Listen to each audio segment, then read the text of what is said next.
권성동 의원은 7천억 원대 필리핀 차관 사업에 관련돼 있다는 의혹도 받고 있습니다. 부실한 토목 사업이 권 의원의 압력으로 재개됐다는 내용입니다. 이재명 대통령이 오늘 이 사업에 대한 지원을 즉각 중단하라고 명령했습니다. 이재명 대통령이 오늘 페이스북에 올린 글입니다.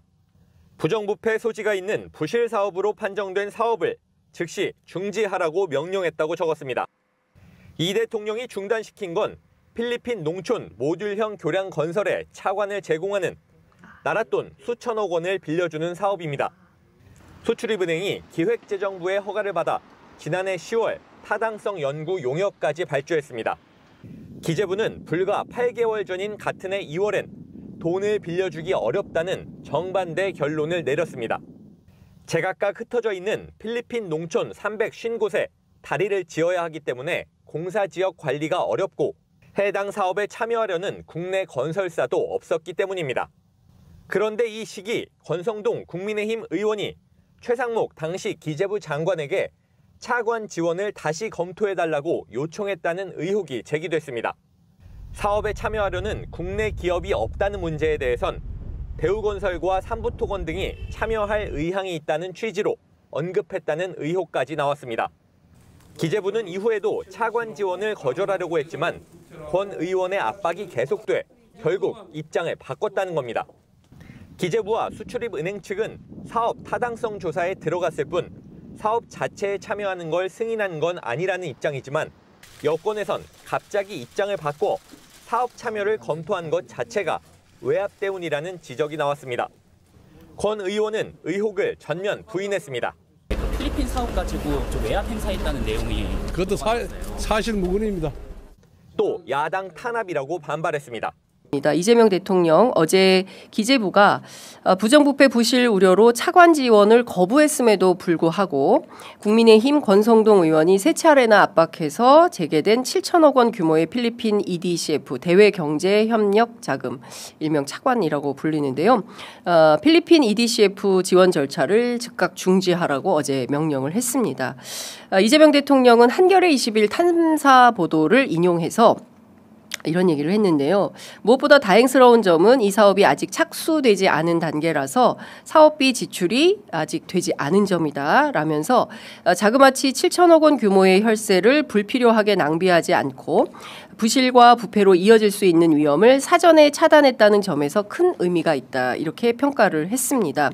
아울러서 언론은 권력의 감시자이자 사회의 부패를 막는 소금과 같은 존재로 공정한 세상을 이루는데 핵심적인 역할을 한다 이렇게 밝히면서 이번 탐사 보도를 통해서 진실을 널리 알리며 국민의 알 권리를 보장해준 언론의 용기와 노력에 깊은 감사를 전한다 이렇게 덧붙였죠.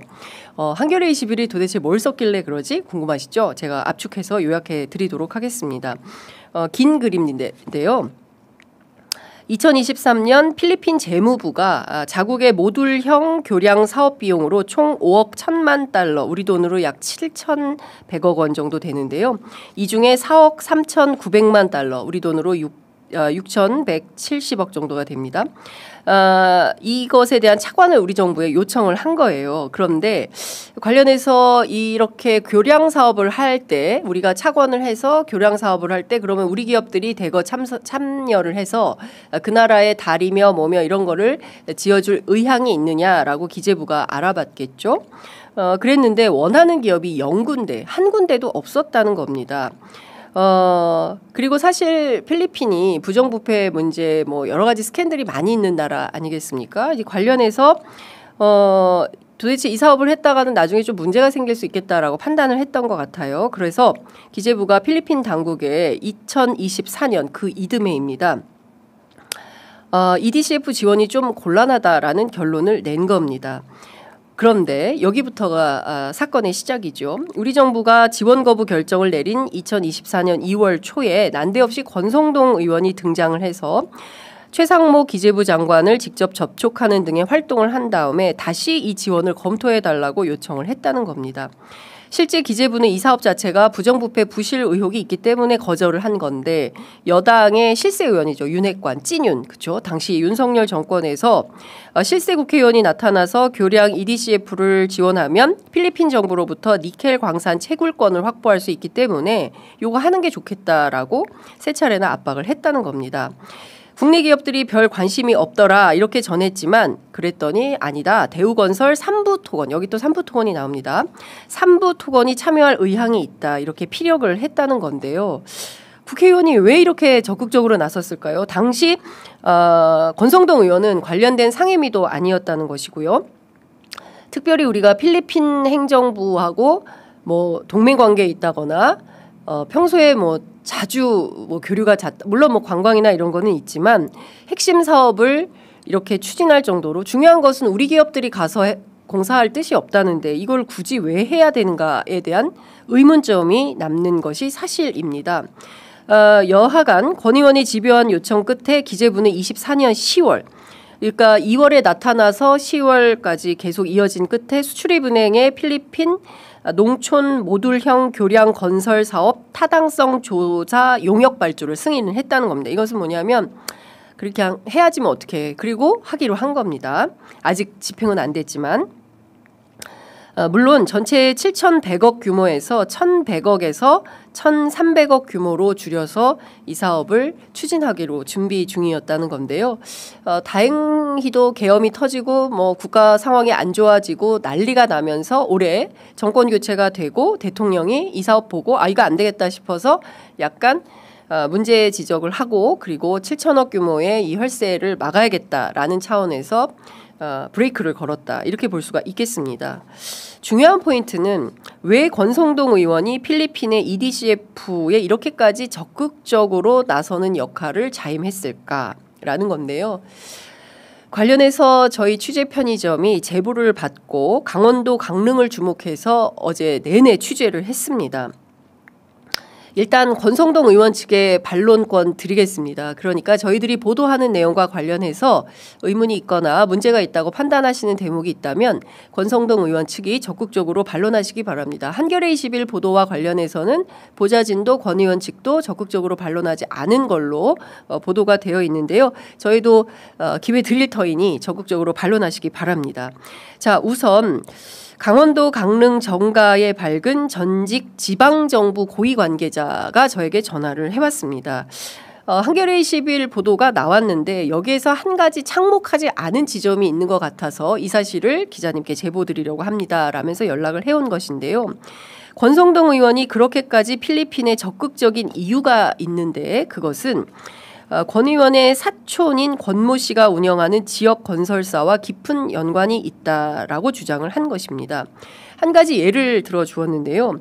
태풍 피해가 굉장히 잦은 필리핀에서 이 피해를 복구하기 위한 조처로 파손된 주택 등을 재건하는 사업을 권 의원의 사촌 건설사가 완공을 했는데 정작 이 사업을 완공하는 과정에서 건설 비용을 돌려받지 못한 사건이 있었다는 겁니다.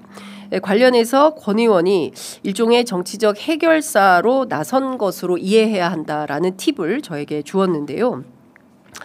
실제 관련해서 권성동 의원이 어떤 움직임을 보였는지를 찾아봤더니 이 권성동 의원의 적극적인 역할의 서막은 2022년 6월 국민의힘 원내대표 재임 시절부터 시작이 됩니다. 앞서 저희가 소개해드린 영상대로 지금 국회 안에서 협상해야 될 게 굉장히 많은데 이 와중에 왜 필리핀 특사로 갑니까? 우리가 필리핀까지 쫓아가서 협상을 해야 됩니까? 라고 당시 비대위원장이 우상호 의원뿐만 아니라 박홍근 당시 원내대표도 강력하게 문제 제기를 합니다.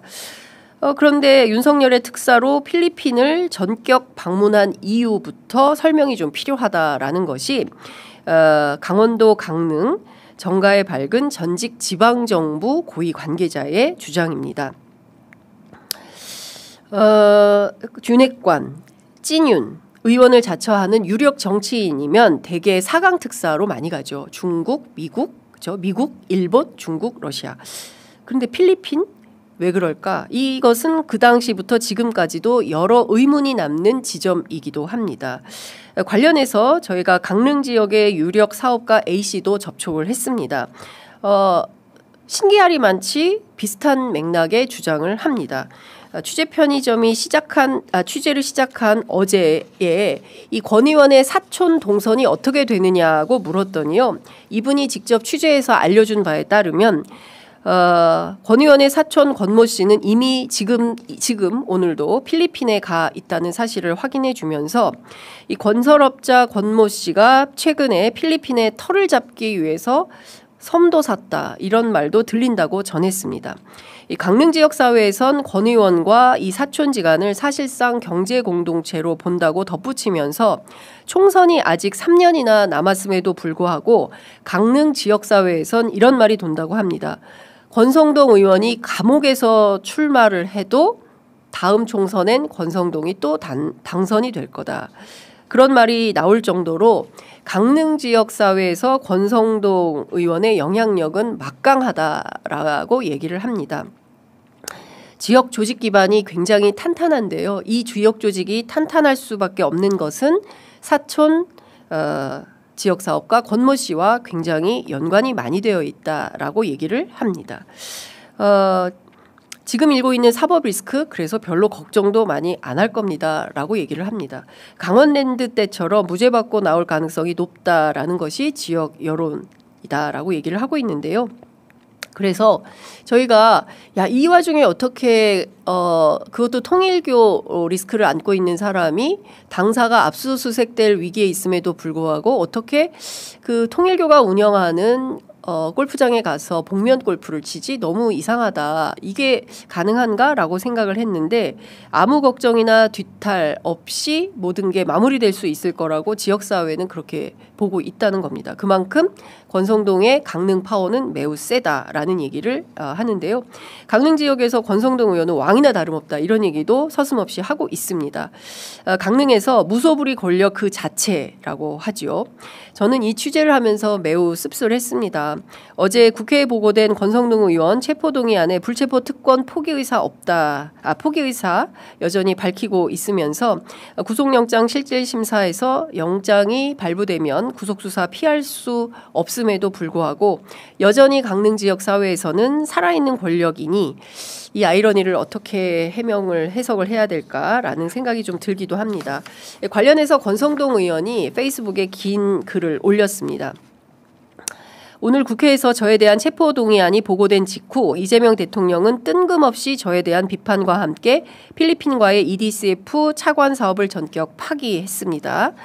야당 탄압에도 넘지 말아야 할 선이 있고 경제 살리기 대책이 아니라 정적 죽이기 대책이었다라고 비판을 합니다. 문재인 대통령이 직접 나서서 본인에 대한 수사를 지시했던 것과 본질적으로 다르지 않은 정적 탄압이다 이런 주장을 했는데요. 권성동 의원이 이재명 대통령의 정적입니까? 윤석열 대통령의 정적이 이재명 대통령 아니었습니까? 이건 좀 맞지 않는 해석이다라는 비판을 할 수밖에 없고요. 또 하나 이런 주장을 합니다. 대외경제협력기금은 단순 차관이 아니라 개발도상국과의 신뢰를 쌓고 대한민국의 외교적 위상을 높이는 전략적 자산이라고 주장을 하고요. 이 대통령이 지적한 사업은 정식 명칭이 PBBM 프레지던트 봉봉 마르코스 주니어 이렇게 되어 있는 농촌 모듈형 교량 사업이기 때문에 대통령 이름 필리핀 대통령 이름까지 붙인 최핵심 국책 사업이다라고 주장을 하고 있기도 하지요. 그러나 잘 아시는 것처럼 필리핀이 어떤 나라인지에 대해서는 제가 외교 문제가 생길 수도 있기 때문에 저는 물론 당국자는 아니지만 상당히 국제사회가 비판을 하고 있는 것은 뭐 우리 국민들이 다 알고 있는 사실입니다. 그럼에도 불구하고 이 자체를 정적 탄압을 정당화하기 위한 정치 쇼이다라고 주장을 하는 것은 제가 보기에는 본인에게 제기된 여러 의혹에 대한 해명을 먼저 하는 것이 우선이지 이렇게 오히려 적반하장격으로 화살을 대통령에게 돌리는 것은 문제가 있다라는 생각이 좀 듭니다. 실제로 강릉 관련해서 권성동 의원 문제를 추적을 하다 보니까 제가 오늘 보도해 드린 것은 아주 점잖은 일단에 불과한 것이고요. 아마도 경우에 따라서는 게이트 수준으로까지 확산될 수 있는 수많은 문제 의혹들이 지역사회에 있는 걸로 확인이 됩니다. 관련해서 취재 편의점이 일간 시간을 내어서 좀 더 적극적인 취재를 할 수 있는 환경과 조건을 만들어서 여러분들께 상세한 보도 내용 해드릴 수 있도록 만들어 보겠습니다. 너무 많더라고요. 예, 너무 많아서 하나하나 다 보도하면 이것 자체가 엄청나게 커다란 탐사보도 수준 덩어리가 되는 것 같습니다. 관련된 보도는 저희가 계속 이어가겠습니다. 앞서 말씀드린 대로 권성동 의원은 관련해서 문제 제기할 대목이 있다면 적극적으로 반론권을 드릴 터이니 반론하시기 바랍니다. 자, 저희 20일에서 단독했던 내용이고요. 제목은 단독 권성동 세 차례 압박에 필리핀 사업 EDCF 지원 곤란 판정이 뒤집혔다. 이 내용을 저희가 지난주 금요일에 김한 기자와 함께 여기서 방송을 했었습니다. 물론 방송 출연은 김한 기자 혼자 했지만 혼자 쓴 기사는 또 아니기 때문에요. 함께 해주셨던 기자분들 이름을 좀 띄워주시면 좋겠는데 저희가 좀 소개를 해드리고 싶은 내용인데 지금 화면에 나가는 건 기사 내용이고요. 또 이재명 대통령이 이 기사를 링크를 해서 페이스북에 이렇게 글을 남겼습니다. 네. 그러니까 EDCF 대외협력기금 이 얘기를 우리가 왕왕 했었어요. 그리고 ODA라는 얘기도 뭐 많이들 캄보디아 얘기하면서 했었는데 이게 필리핀 쪽에서의 사업을 두고 권성동 의원이 그러니까 우리나라 기재부가 안 된다고 했던 사업인데도 권성동 의원이 계속해서 뭐 최상목 부총리부터 시작해서 기재부 관료들 불러가지고 압박을 가했었다라는 내용. 그래서 타당성 조사까지가 진행이 된다라는 내용. 이런 부적절한 상황들을 우리가 보도를 했었고 한겨레 20일에 실렸었는데 이재명 대통령이 이 내용을 링크를 하면서 자칫 이게 부정부패 소지가 있는 부실 사업으로 판정된 해당 사업에 대해서 즉시 그 절차를 중지할 것을 명령했다. 이렇게 얘기를 했다는 겁니다. 이게 다행인 것은 사업이 아직 집행이 안 돼가지고요. 돈이 새지 않았다는 거예요. 네. 언론 보도를 통해서 이런 내용을 접하고 이게 효능감 있게끔 즉시 명령을 내렸다는 부분이 굉장히 의미 있게 느껴지고요. 네. 페이스북 그 게시글 마지막 부분에 언론은 권력의 감시자이자 사회의 부패를 막는 소금과 같은 존재로 공정한 세상을 이루는 데 핵심적 역할을 합니다. 이번 탐사 보도를 통해 진실을 널리 알리며 국민의 알 권리를 보장해 주신 언론의 용기와 노력에 깊은 감사를 전합니다. 이렇게 써주셨습니다. 네. 여기 언론에 이제 한겨레 이렇게 썼으면 참 좋았을 텐데 이 부분을 저희가 좀 먼저 소개를 해드리는 이유는 저는 그렇게 생각해요. 이재명 대통령이 이 내용을 지면으로 접하셨을까? 그러면요. 왜냐하면 지면이 나가기 전에 네. 뉴스다이브에서 방송을 먼저 했거든요. 혹시 애청자이실 수도 있다. 그렇죠. 뉴스다이브. 예, 왜냐하면 특히나 이 클립은 조회수가 지금 현재 지난주 금요일 방송인데 60만 회가 훌쩍 넘었습니다. 그 시청해주신 분 그리고 좋아요 눌러주신 분 중에 한 분이 이재명 대통령일 수 있습니다. 그럴 수 있죠. 예, 만약에 제 내용에 어떤 허위 사실이 있거나 이러면 한겨레 측에서 전체 책임집니다.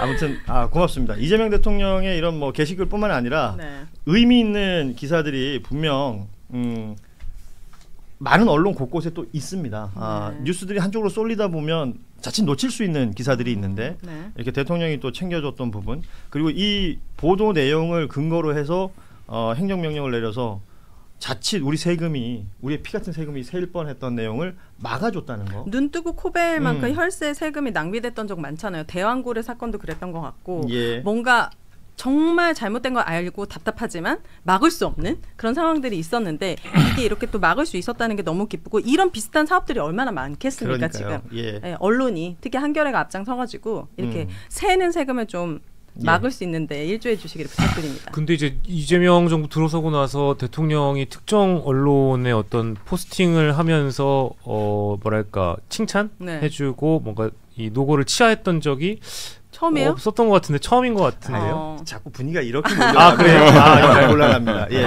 지금 한겨레 20일 뭐 모든 기자분들이 최선을 다하고 있다. 이 정도 말씀을 꼭 드리면서 방송을 시작할 수 있게 돼서 참 다행스럽다. 이런 말씀을 좀 드리고요. 이거 좀 짚어야 될 게 저도 진짜 한겨레 20일 이 보도에 대해서 정말로 박수 치고 싶은데 이게 지금 그 캄보디아 ODA 뭐 거의 최대 3조까지 예. 뭐 이제 그거는 관련된 그 당시 기재부 장관이 추경호예요. 그렇죠. 이 윤석열 정부 초기. 네. 예. 이거는 권성동이가 이 기재부 장관한테 또 막 압박하고 했을 때 기재부 장관은 최상목입니다. 그렇습니다. 예.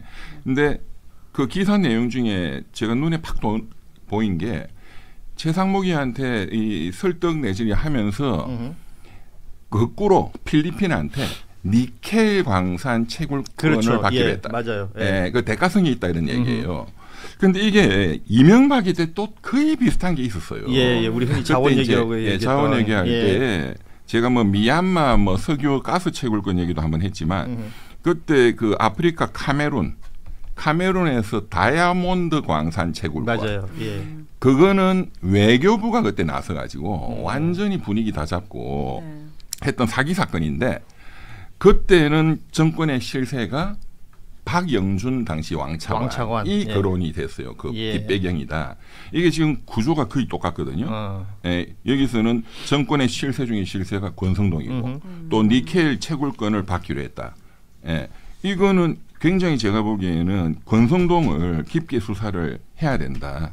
예? 우리 권성동은 또 그 당시에 박영준 왕차관을 잘 알거든요. MB 때. 그렇죠. 예. 그 잠시 뒤에 우리가 권성동 의원 체포동의안 얘기도 할 텐데 같이 묶어서 좀 이따 얘기를 해보면 좋을 것 같고 저희가 이제 얘기를 하다 보니 권성동이 그러면 드디어 1호 사원이 되는 겁니까? 1호 사원. 네, 들어갈 것 같습니다.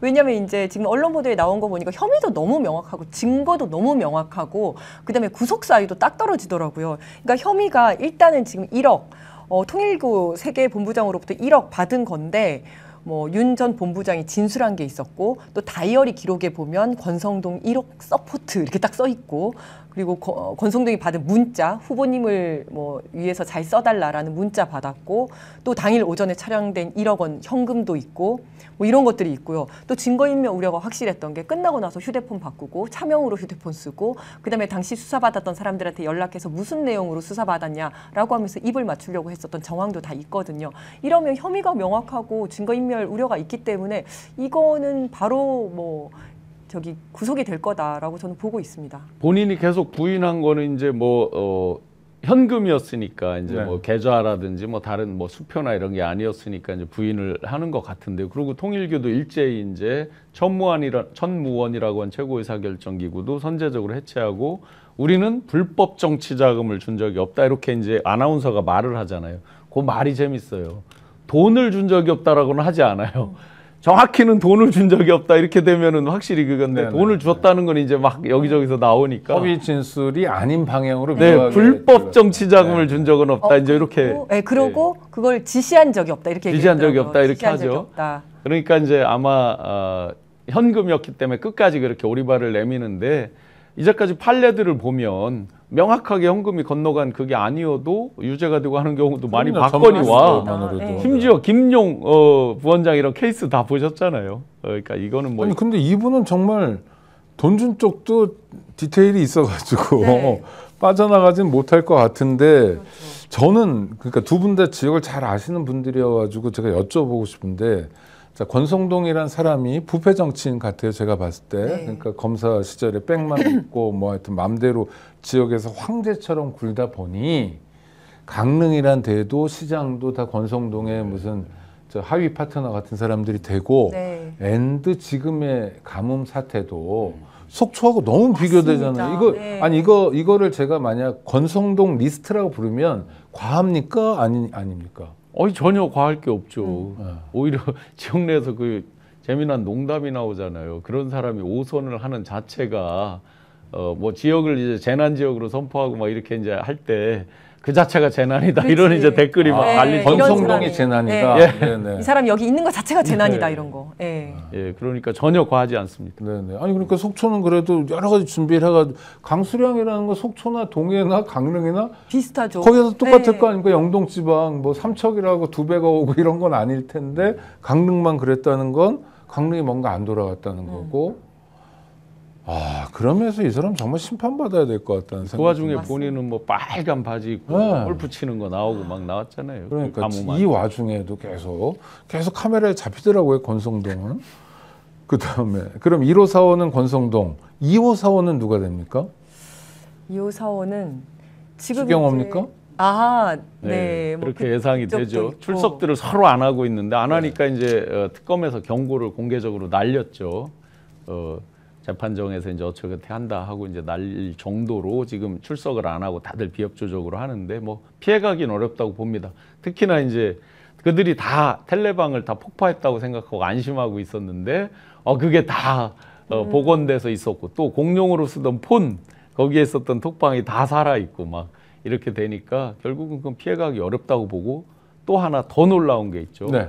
비아폰 서버가 복원됐잖아요. 5월에 그거를 확보를 해서 굉장히 4개월여를 노력했는데 거의 국수본에서 그게 여러 방법으로 했는데도 국내 기술로 안 돼서 외국에서 최신 기법까지 배워와서 간신히 살렸다고 하는데 재밌게도 특검에서 여러 가지가 좀 리크돼서 나오는 게 있었거든요. 그런데 비아폰 서버 관련된 건 지금까지 철저하게 나오질 않아요.